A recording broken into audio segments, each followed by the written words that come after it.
terima kasih. Assalamualaikum warahmatullahi wabarakatuh. Alhamdulillahirrahmanirrahim. Puji dan syukur senantiasa kita ucapkan kehadirat Allah Subhanahu wa taala yang telah memberikan kita kekuatan kesehatan dan terpadi. Kita dapat berhati program yang terkhusus kepada Bapak Kepala Sekolah yang berhati wakil dari Pak Ruslan yang kami hormati, dan terkhusus kepada Bapak Ibu guru yang berkegiatan. Selamat Hari Guru. Mudah-mudahan kita tetap konsisten, ikhlas melaksanakan tugas. Dalam kopi itu ada kopi, kemudian ada gula dan ada rasa. Kalau kita ibaratkan kopi itu adalah orang tua, gula itu adalah guru, sedangkan rasa itu adalah murid. Ketika kopi terlalu manis, maka orang mengatakan, ini salah gula. Kenapa gula terlalu banyak?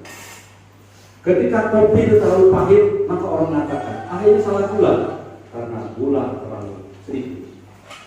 Ketika kopi itu nikmat, seimbang gula dan kopi, maka orang mengatakan mantap kopi. Jadi artinya apa? Ketika anak berprestasi, maka nasib setiap masa dan perubahan. Setiap gerak dan langkah perubahan Republik ini, perubahan budaya, masyarakat, sosial di dalam. Ketika gula masuk di dalam penyakit, maka orang katakan penyakit gula. Jadi nasib guru itu di tengah masyarakat memang biang penyakit. Tidak pernah dikatakan biang kenikmatan, biang. Bapak guru adalah agen perubahan. Oleh karena itu Bapak Ibu sekalian, apabila guru tidak bersedia berubah, maka kita berhenti. Kan guru itu agen perubahan, maka kita tidak boleh alergi dengan perubahan itu.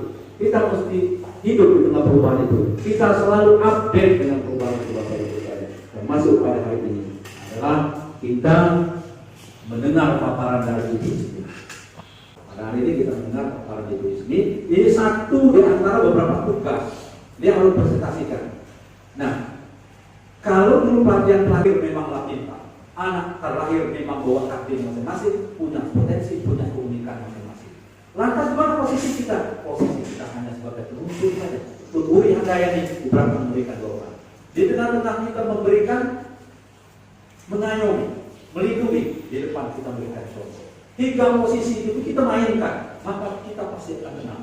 Ketika anak, jadi anak-anak tidak butuh guru untuk pintar, tetapi anak butuh guru untuk menjadi benar. Nah, untuk menuntun mereka ke jalan yang benar. Jadi itu kasih apa? Menuntun mereka, memberi petunjuk arahan ke jalan yang benar. Persoalan pintar mereka pintar. Tapi tidak, kita sedang yaitu kompetensi. Hanya di sini. Pantang mundur, tidak ada kata menyerah. Kita guru ini kata-katanya. Tidak ada kata mundur, tidak ada kata bosan, ya, dan tidak ada kata mundur, kata maju. Nah, jadi jangan lagi ngajak mundur. Karena apa? Kita sedang diuji, kompetensi perusahaan itu sedang diuji. Ya, jadi majulah. Kawan-kawan yang lain daftar, maju. Nanti kita mendengar paparan materi nanti kita dengarkan sama-sama Ibu ini harus diterapkan di semua tujuan ini budaya positif sekolahnya, karena ini ada penting untuk sekolah. Nah, itu ya. Mungkin itu saja yang perlu disampaikan sebagai sebuah penjelasan agar satu lagi kita tolong nih, tolonglah Bu sendiri. Dengan Pak Pala aku sudah minta tolonglah Bu sendiri. Karena kalau dia suka gitu kan, kalian lain terbanyak gitu kan. Di sini dia suka bantulah Bu sendiri. Yuk ke support. Jangan didorongkan, yuk ke support, yuk semangat, yuk motivasi gitu kan. Ada di terus. Karena Bu sendiri satu dari kita adalah potensi yang ada di kita. Wassalamualaikum warahmatullahi wabarakatuh.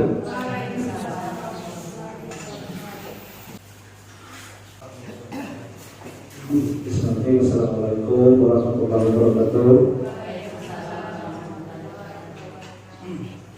Yang sama-sama kita hormati Bapak Sukman dalam kali ini selaku pengajar praktik dewan, yaitu yang membina Ibu Ismi dalam ini selaku calon guru.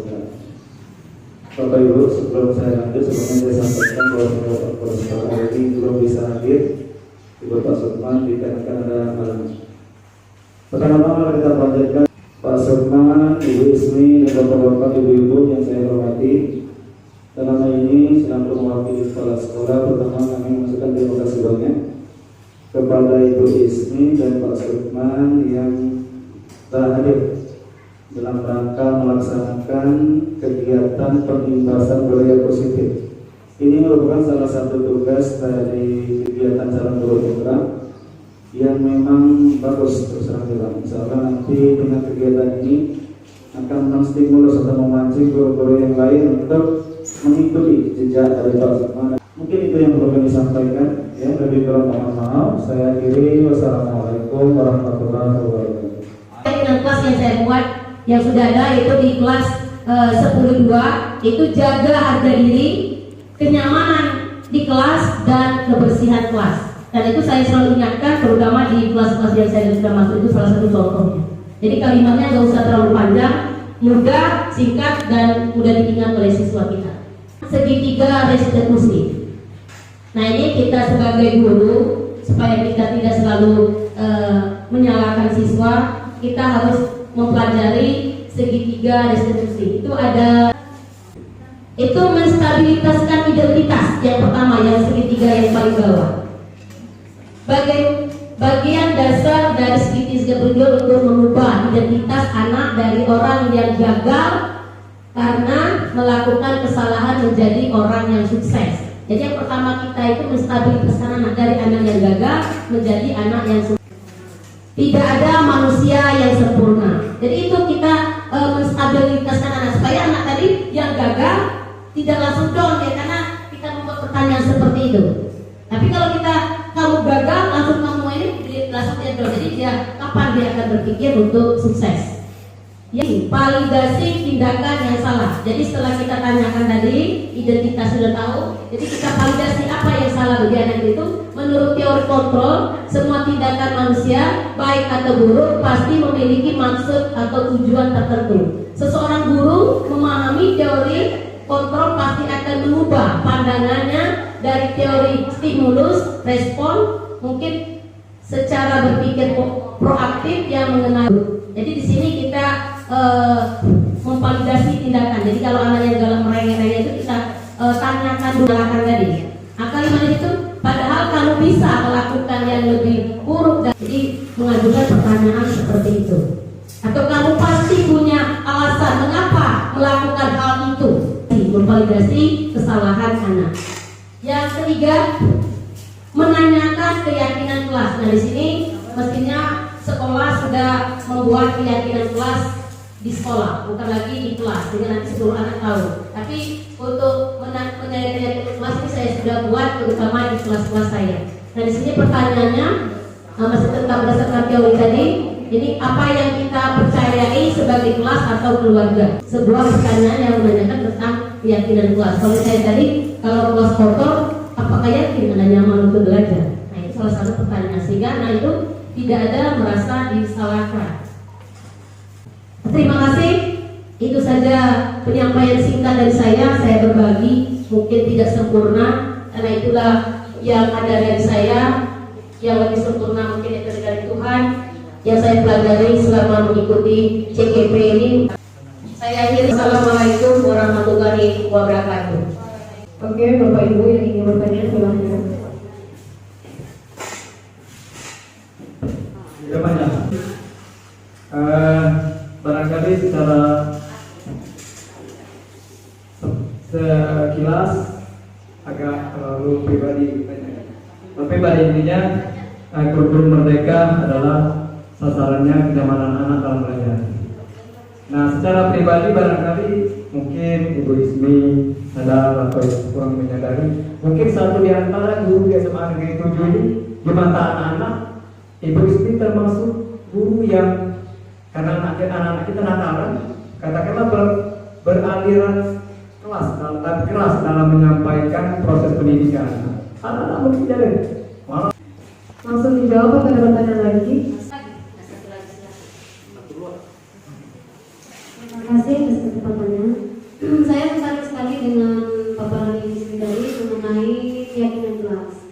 Sebenarnya itu sudah bagus sekali ya, saya lihat di tempat kelas yang saya ajar di kelas 10, 1, 2, 3.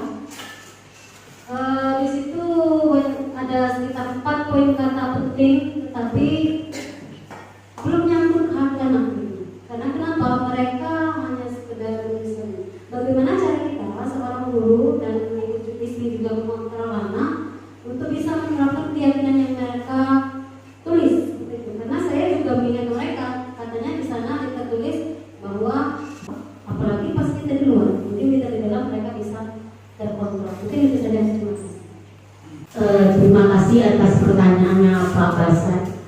Ibu Astika. Saya akan mencoba. Nah, ada yang sebagian anak ada yang memang melakukan sebagian, tapi itu tadi karena kita ini kan aliran keras. Kiri Pak, memang saya sekarang tuh berusaha untuk mengontrol, untuk emosi. Tapi alhamdulillah untuk di kelas boleh tanya sendiri, terutama yang di kelas saya ajar, mungkin merasa perubahan banyak dengan saya. Tapi kalau di secara umum, karena kita ini hanya saya sendiri, jadi mungkin belum nampak. Tapi kalau di kelas yang saya selalu berusaha untuk tidak mengeluarkan. Kan kita akui ada kodrat alam, kodrat zaman, dan aman itu yang kodrat ini kodratnya sudah dimiliki mulai dari lingkungan di rumah, lingkungannya itu, pendidikannya itu. Nah, sehingga walaupun sudah berusaha, ya waktu masih ada. Tapi alhamdulillah walaupun ada mungkin ya tadi karena mereka belum yakin bahwa itu dengan memasukkan baju ke dalam mereka ganteng, sehingga masih tetap mereka lebih ganteng bajunya diluarkan. Dan saya yakin nanti guru-guru akan mengikuti sepertinya penampilan teknik seperti kata Pak Agus, cocing apa itu. Nah, jadi kalau ada anak itu, nah sudah rapi ke Anda, nah sudah ganteng ke Anda dengan kalimat. Tapi kadang-kadang anak kita ini tidak paham dengan kalimat itu, masih tetap mau ke tempat bahasa tadi. Yang punya kita juga yang lain tidak bosan-bosannya, mari kita kembangkan budaya apa hasilnya. Tapi kalau kita bersama-sama mau berubah paradigma, mau merubah kebiasaan kita selama ini, mudah-mudahan kita lebih baik. Itu saja penyampaian dari saya. Kalau ada tambahan dari Bapak Sukman. Baik, beberapa hal yang perlu saya sampaikan. Pertama, posisi kontrol perlu pahami. Posisi kontrol itu tidak terpisah secara parsial, tetapi itu menjadi satu kesatuan ini, ya, pahami. Jadi bahasa kita ini 5 posisi itu kita pilih. Ya, marahi, nah inilah. Nah, tapi diselesaikan. Yang kita marahi, udah. Tapi mana bapak punya apa? Kamu loh punya anak bapak. Sebayang anak bapak di rumah. Bila perlu diketahui. Berarti pada posisi itu berada pada posisi pembuat rasa bersalah. Jadi anak merasa bersalah gitu. Tapi kita tidak boleh berhenti pada posisi itu karena posisi itu dia bagus. Kita nanti lebih sebagai teman. Nah, teman, baca berubah. Nah, kalau kita KKN itu teman. Nah, ketika kita nanya KKN, berarti kita sudah mantau. Nah, amun nilai kita misalnya kayak posisi badan itu pandangan mata. Jadi dia harus kata-kata. Pandangan mata kita menunjukkan bahwa kita penuh keyakinan. Nah, Bapak yakin. Kalau Bapak yakin? Akhirnya buat belajar kita angkat, ya kan? Dia angkat posisi. Berarti itu tuh posisi manajer. Berarti berakhir di sini. Kita mulai di posisi malam, berakhir di posisi manajer. Pada kesempatan yang sama 5 posisi kita mainkan. Nah gitu. Jadi kalau tadi aku koreksi sedikit. Posisi manajer transformasi artinya perpindahan. Form atau bentuk, perpindahan bentuk. Pindah bentuk dari mana ke mana? Dari tidak baik menjadi baik. Dari pindah. Tetapi ketika kita menjadi guru, kita harus bertransformasi. Pindah peran menjadi seorang guru. Yang hadir di sini bukan pribadi saya Sukma, tapi yang hadir di sini adalah guru. Maka guru perannya ini apa peran guru? Menuntun, mengayomi, membimbing. 3 posisi. Di rumah sih kita di rumah itu sebagai pribadi, sebagai guru. Kalau anak-anak kita ingin tumbuh baik, jadilah guru di rumah. Maka kita ketika anak kita ingin salah, maka mainkan peran itu sebagai seorang guru. Oh di sekolah mana? Ketika kita menjadi pemarah, jadi teman, jadi pembuat salah, ya kan? Jadi manajer, jadi ulil. Nah selama ini sebenarnya kita mainkan gitu, karena kita mainkan. Apa ya? Gaya kelas lawannya adalah aturan. Kita tidak pakai aturan, yang kita mainkan keyakinan. Karena aturan berarti hukuman. Dan kalau aturan itu bisa masuk dalamnya melalui nilai-nilai dia. Kami yang bilang kalau sana rapi itu alam sakit bu, nah, kan gitu kan? Simpel. Kamu percaya nggak kalau orang disiplin itu bisa berhasil? Ini berhasil. Jadi kita ajak dialog itu coaching tuh. Coaching ya dari awal sampai akhir coaching lah itu kan. Ketika kita kan, nah, coaching itu setiap dengan anak-anak dipanggil, di coaching gitu kan. Nah begitu. Jadi setiap anak coaching cari coaching guru, coaching anak-anak dipanggil karena di kelas di kadang coaching individu. Kontrol itu adalah sebuah strategi menyelesaikan masalah dengan cara anak sendiri menyelesaikan masalahnya, guru hanya menuntun. Nah, kalau guru hanya menuntun, penyelesaiannya anak menyelesaikannya. Kalau anak itu menyelesaikan masalahnya, insya Allah mudah-mudahan anak itu ingat. Baca teman-teman, terus makanan, baca mulut. Kikiro pagi baca buku, bisa. Kata dia kan, bisa. Makanan, selesai. Pagi kita lagi, kalau mau lagi, ya kemana? Mulai ya kan, lagi. Maka kembali lagi semua ke tadi. Tidak ada kata bosan, tanam sekali kan, terus. Dan itu kata Gus ini kata kuncinya adalah kolaborasi. Pelajaran PSE apa? Secara serentak kebijakan pimpinan sekolah. Maka di sekolah itu mesti ada sebuah sistem. Nah, tapi itu harus kita. Ini kan kita.